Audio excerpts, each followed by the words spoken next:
जो पस्तरा निकालता है, लोग उसको ढूंढ रहे हैं किसने कैसा पतरा निकाला कि हमको मतलब है ना दुर्गति पहुंचा दिया।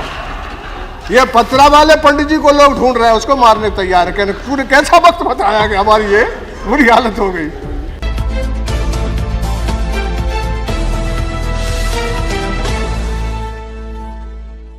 तो ये जो लीक है, हो सकता है ये लीक नहीं हुआ हो, मैं मानता हूं कि लीक नहीं हुआ होगा,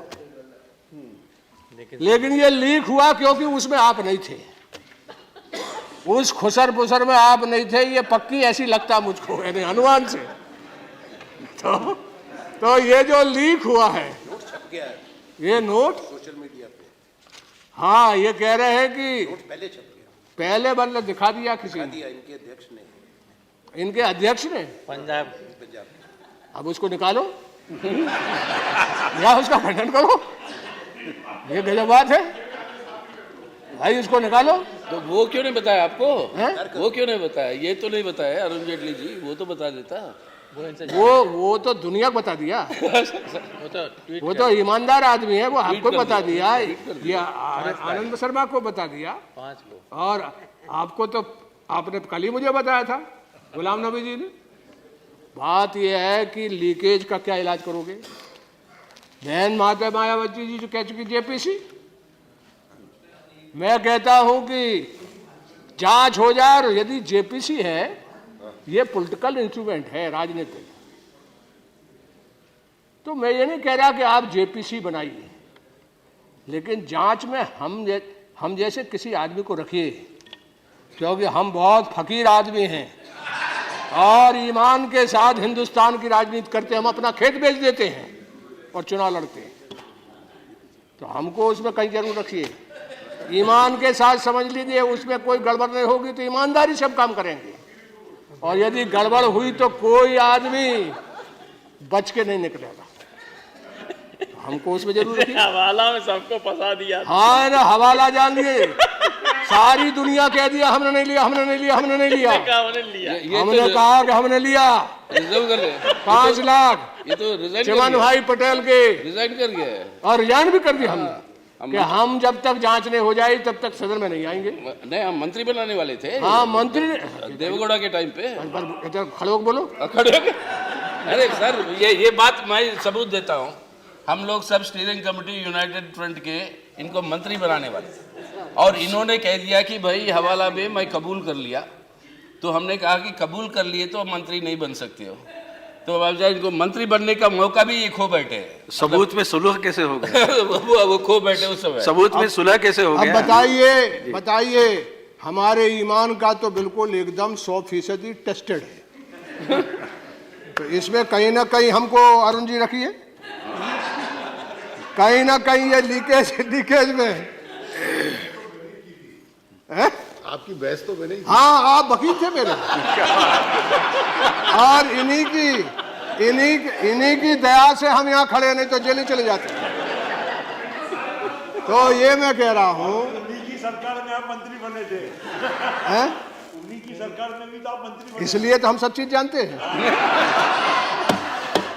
इसलिए जानते हैं भाई, हमारा ऐसा रिकॉर्ड है कि हम सबके साथ रहे, एनडीए में भी रहे और यूनाइटेड फ्रंट में भी है, सीताराम येचुरी के साथ रहे। इसलिए हम दो बार आपके कहने से भारत बंद करा दिए थे, हमारी यादी दोस्ती यारी के चलते।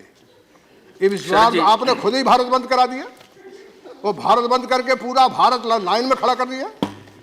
शरद जी कितना समय लेंगे? अभी लेंगे भाई जो समय मेरा कहने का काम। आपको खुद मजा आ रहा है, लेकिन इन्हें खुद मजा आ रहा है, वो जानते हैं बहुत दिक्कत में है ये जिन जगह से आए हुए आगे लोग बहुत दिक्कत में है कि नहीं है? नहीं, आज शादी में जाना है इनको, शादी में और 1.5 करोड़ शादी है अरुण जी, 1.5 करोड़ बेटी की शादी है। अरे बैठिए, शादी में जाना। अभी निकलना है मुझे। अच्छा, अब निकल लीजिए। लेकिन बहुत बढ़िया बोल चुके आप, बहुत बढ़िया। और कंक्लूड करो जल्दी। हाँ, नहीं ठीक है, तो 1.5 करोड़ शादियां हैं, 1.5 करोड़। और उसी शादी में राम गोपाल जा रहे हैं। बेंगलोर वाले में 500 करोड़ है। और बेंगलोर वाली तो क्या कहने हैं, जितने पुराने हिंदुस्तान के मॉन्यूमेंट हैं, गजब का आदमी है।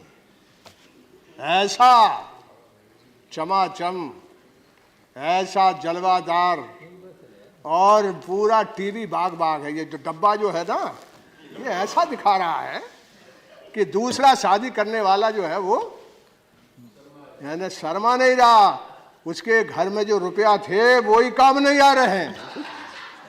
मैं इसलिए कह रहा हूं कि उसका ये जलवा है कि पूरा डब्बा उसको दिखा रहा है, और दूसरी तरफ जो है वो गरीब गुरबा 1.5 करोड़ शादियां हैं। अरुण जी, 1.5 करोड़ बहुत बड़ा मामूली बात नहीं है। ये जो शादियां हैं इनके लिए कुछ राहत करो। लोग जो हैं वो, प्रधानमंत्री जी बोल रहे थे, हम हैं शादी वाली महिला, माँ बहन बेटियां दिक्कत ना हो, हम किसी तरह का कोई भी हाथ नहीं डालेंगे। ये आपने वचन दिया है। आपके अभी जो रैली हुई गाजीपुर में, शादी वालों जिनके यहाँ शादी, और ये जो पस्तरा निकालता है, लोग उसको ढूंढ रहे हैं किसने कैसा पतरा निकाला कि हमको मतलब है ना दुर्गति पहुंचा दिया। ये पतरा वाले पंडित जी को लोग ढूंढ रहे हैं, उसको मारने तैयार है। कहने तूने कैसा वक्त बताया कि हमारी ये बुरी हालत हो गई। इसलिए मेरा आपसे निवेदन है कि इसकी जरूर, क्योंकि देश की जनता बहुत गंभीर नहीं, तबाह है, तंग है, यानी लाइन में खड़ी है, बगावत हो जाए वहां, इसलिए कि उनके पास पैसा है। मैंने पूछा, मैं तो पूरे देश भर में घूमते रहता हूं, मैंने भाई चुपचाप ये लाइन में कैसे खड़े? बोले साहब करें क्या, पैसा पास में है, यदि दंगा हो गया तो पैसे चला जाएगा। जेब कतरे पूरे देश भर में फैल गए हैं, यानी हिंदुस्तान में इतना जेब कतरी हो रही है कि आप अंदाज नहीं कर सकते। लाइन में खड़े हो रहे हैं, यहां खड़े हो रहे हैं, वहां खड़े हो रहे हैं, यहां मारा वहां मारा। आपने काला धन कितना बनेगा, क्या बनेगा, ये बताएंगे। और ये जरूर है कि एनपीए के चलते इनका बैंक डूब रहा था, बैंक डूबने वाला था। आपके इस काम से हो सकता है, अरुण जी बताएंगे कि बैंक की हालत क्या है, फाइनेंशियल इंस्टीट्यूशन जो है वो उनकी क्या हालत है, इससे कुछ राहत उसको मिली कि नहीं मिली। मैं इतना ही निवेदन करना चाहता हूं कि शादी वाले, किसान और जो गरीब है, जो दिहाड़ी मजदूर है, बैंक में आप देखिए, वहां लगाइए, सारे बैंक वालों को कहिए कि वहां दलाल खड़े हो गए, बैंक में लोगों को खाता नहीं है। आपको उपाध्यक्ष जी, जो जनधन है उसके लिए एक्सप्रेस में बहुत पहले छप चुका है, वो झूठा है, बैंक के कर्मचारियों ने अपना पैसा जमा करके बनाया है। वो जाएगा बैंकों में, दूर दराज के इलाकों में, वहां दलाल खड़े होंगे, तेरा पैसा नहीं जमा होगा, 1000 ले जाएगा, 2000 ले जाएगा, कहेंगे उसका पैसा नहीं, तुम्हारा नहीं ले रहा, बैंक वाला भी उनसे मिल जाएगा। और गांव गांव में मतलब यानी इन ठेकेदारों का, इन दलालों का, इन लुटेरों का खेल बन गया। इसलिए सबसे ज्यादा जरूरी है कि बैंक को बिल्कुल पूरी तरह से ऐसा तैयार करिए और पूरे एमपी और एमएलए को जांच के लिए रखिए।